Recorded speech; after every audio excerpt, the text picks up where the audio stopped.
O Tegara ele tem exposição em urbanismo, né, loteamento, multipropriedade, corporação residencial, né, vertical, horizontal, enfim. E você também tem exposição em CRIs, né, em crédito.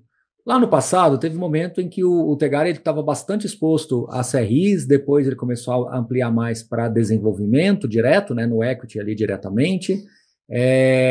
E agora a gente sente que vocês voltaram um pouquinho mais para os CRIs.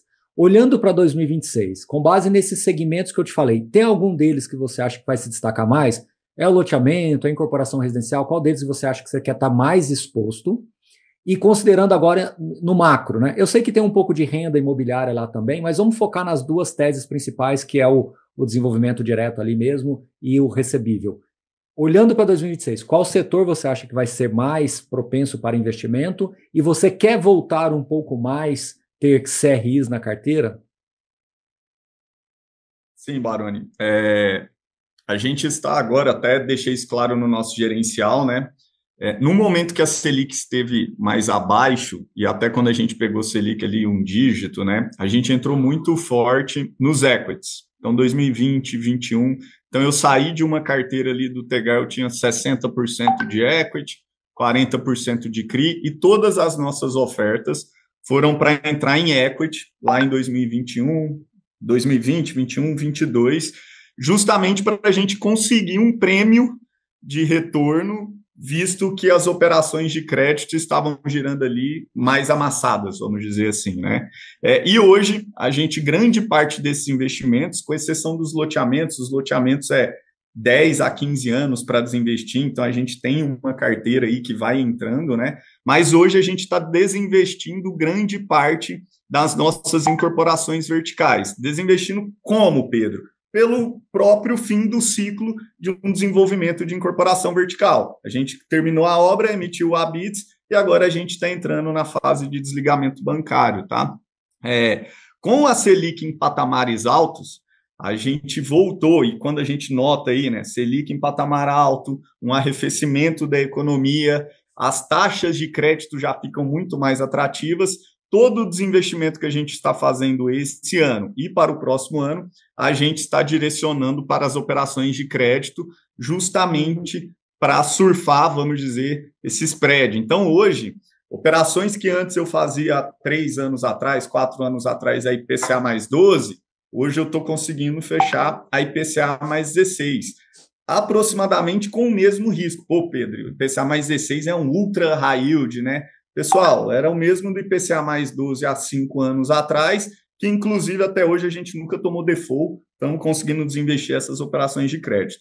Então, respondendo diretamente sua pergunta, para o próximo ano, estamos indo para novas operações de crédito. Ô Pedro, mas todo mês lá no gerencial eu vejo que tem alguns aportes, alguns aumentos nos equities. Sim, são os equities nossos que ainda estão em obra. Hoje o Tegar tem 80% ali do portfólio de equity com as obras ou concluídas ou no finalmente da obra, com 90% de obra concluída. Mas a gente ainda tem 20% que está com 50%, 40%, e eu estou evoluindo essas obras. Então, eu ainda vou ter alguns aportes de equity nesse sentido. Então, para o próximo ano, pensando em estrutura equity crédito, respondendo crédito. Pedro, e tipologia, como você colocou muito bem, onde você quer focar? Como eu coloquei aqui, né?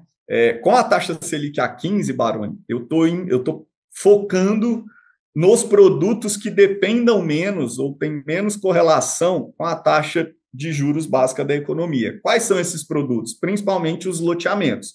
É lógico que tem correlação, porque a atividade econômica influencia totalmente ali na demanda, né? Porém, os loteamentos, quem financia o comprador final é a própria SPE. Os bancos não têm uma linha incentivada, uma linha de crédito incentivada para financiar a aquisição do lote, tá? E aí a gente já joga isso na viabilidade. Então, eu vendo o lote ali em 180 meses, por exemplo, 120 meses em algumas regiões, em outras regiões ali no interior do Mato Grosso, até 48 meses, é menor um pouco, vai depender da região.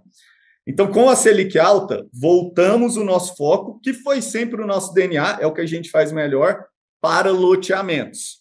Então, respondendo a primeira pergunta, CRI. A segunda pergunta, em termos de tipologia, loteamentos, porque as incorporações verticais precisam mais aí, são mais correlacionadas com a taxa de juros básica. Primeiro, para financiar o custo da produção. Então, quando você faz uma incorporação vertical, você busca ali um financiamento à produção, por exemplo, ou um plano empresário.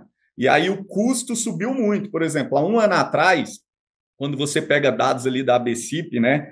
Há um ano atrás, o custo à produção era de 10,7% ao ano. Hoje, esse custo da produção, então, o empreendedor que ia fazer um financiamento, tomar um financiamento à produção no banco, a taxa média era de 10,8% ao ano. Hoje está em 12,5% ao ano. Aí você fala, pô, Pedro, esses 2%, 1,5% aí de diferença, né? Machuca tanto. A incorporação vertical, que tem uma margem mais apertada, que é de 12% a 15%, quando você joga aí esses 200 bips aí, vamos dizer, em um financiamento que é um prazo médio de 4 anos, ela dá uma machucada. Não inviabiliza, porque você consegue repassar parte para o preço, mas ela deixa um pouco mais apertada, tá? E aí é lógico que tem ótimas oportunidades, principalmente aí na região, até que eu conheci os projetos que a Fernanda colocou via Red, e achei muito bacana os projetos que ela falou, coincidentemente, eu vi esses projetos aí, e muito bacana. As regiões ali de atuação deles ganham muito preço, então eles conseguem repassar isso com tranquilidade. Mas, de modo geral, no restante do país, fica um pouco mais difícil da gente conseguir repassar esses preços, tá? Basicamente é isso. E a outra ponta do financiamento também, a incorporação, tem esse custo da produção e também tem um custo do desligamento, que é o comprador final. O comprador, ele financia o apartamento, ele dá ali 5% de entrada quando o apartamento está na planta e paga ali uns 25% a 30% para a incorporadora durante a fase de obra. No Habits, ele faz um financiamento de aproximadamente 70%. E aí ele vai no banco e tem um custo. Há um ano atrás, Baroni, esse custo era de 11%, o custo médio, ao ano, para o comprador PF, ali, o financiador final. Hoje está em 14,5%. Só para você ter noção, trazendo isso para números, né? Hoje, se o cara financiasse um imóvel, uma casa ou um apartamento há um ano atrás de R$500 mil, ele ia ter uma parcela de R$4.800 aproximadamente, 4.700 e quebrado. Se ele financiar esse mesmo imóvel hoje, 500 mil, a parcela subiu R$1.000, R$5.800. Com isso, ele tem que ter, antes ele deveria ter uma renda de 15 mil, agora ele tem que ter uma renda de 19 mil. Ou seja, já elimina muita gente do topo do funil, porque antes era uma renda de 15 mil, comprava aquele AP, agora tem que ser 19 mil. A renda da população não cresceu isso tudo em um ano. Então já eliminou muita gente. E antes o de 15 mil conseguiu o financiamento, agora ele não consegue o financiamento, então ele vai ter dificuldade de repasse, que inclusive eu estou vivendo isso aqui no Tegar, né? Eu estou tendo algumas dificuldades de repassar alguns clientes que compraram da gente há 3, 4 anos atrás, e aí a gente vê formas de ajudar esse cliente. Se não tiver forma nenhuma, até um possível financiamento direto, se não tiver forma nenhuma, a gente tem que, infelizmente, destratar e voltar para o estoque e revender para alguém que tem uma renda de 20 mil. Então, estou reduzindo minha exposição nesse tipo de produto momentaneamente, tá? Muito bom, Pedro. O Pedro trouxe nessa última fala, né, muito sobre essa questão do financiamento, e a gente sabe também que vocês, né, estão estruturando uma frente voltada também a esse financiamento de incorporadoras, tanto para médio como alto padrão, mas também para Minha Casa Minha Vida, né, e eu queria então que, se possível, você explorar um pouco mais do racional, né, dessa oportunidade que vocês estão identificando, enfim, quais são as dores dessas empresas que acabam abrindo oportunidades, né, para vocês entrarem. Claro. Eu assim, acho que a fala do Pedro é bastante válida e concordo que são o mercado imobiliário ele é muito regional, né? Então, embora a gente tenha uma condição macro igual, né? Como ele falou, taxa Selic, não é só a Selic que a gente tem que olhar, sem dúvida toda tem um panorama fiscal, mas a gente tem um mercado muito regional que acaba se comportando de maneira diferente. E a gente decidiu entrar no crédito porque, assim, todos esses anos de atuação via equity e sendo parceiro do incorporador sócio, a gente sabe, né, as dores do incorporador, né? E a gente acabava deixando passar muita operação que a gente não fazia no equity e podia fazer no crédito, mas a gente não tinha bolso. E agora, então, enfim, estamos atuando na frente de crédito. Eu acho que tem, hoje eu sinto assim, tem duas principais dores, né, do incorporador, e a gente está muito na incorporação vertical, né, acho que um pouquinho diferente do Pedro, também olhamos, claro, a gente olha, sim, alguma coisa de loteamento, mas como eu até comentei anteriormente, mais aqui o nosso foco acaba sendo, eu diria, 80% estado de São Paulo. Mas acho que a dor do incorporador hoje, acho que uma principal é o funding, né? Porque, sem dúvida alguma, a gente vê o acesso ao plano empresário, ele não é mais tão simples e tão fácil como ele era há alguns anos atrás, e o custo desse funding, né? Acho que o Pedro trouxe essa informação da BCIP, é isso mesmo, né? O funding vem aumentando, então, mesmo antes, casas, né, incorporadoras com nomes muito bons, que tinham esse acesso, hoje acabam não tendo para todos os produtos. E aí eu acho que surge, sem dúvida, uma oportunidade para o crédito, né? Então eu acho que tem a dor do financiamento, né, do plano empresário, quer dizer, não só é o acesso ao plano empresário e o custo desse plano, e o que a gente vê também nas regiões que a gente atua é assim, os terrenos também têm ficado mais caros, né? Então hoje existe, e a forma de pagamento desses terrenos também. Então, nessas regiões mais nobres, é muito comum que você tenha na negociação do terreno um pagamento ou uma parte importante desse pagamento à vista. Então, isso acaba descapitalizando o incorporador, né? Então, eu diria que esses dois cenários, eles são, esses dois pontos, eles compõem esse cenário que acabam trazendo oportunidades. Então, na tese do crédito, o que a gente está fazendo?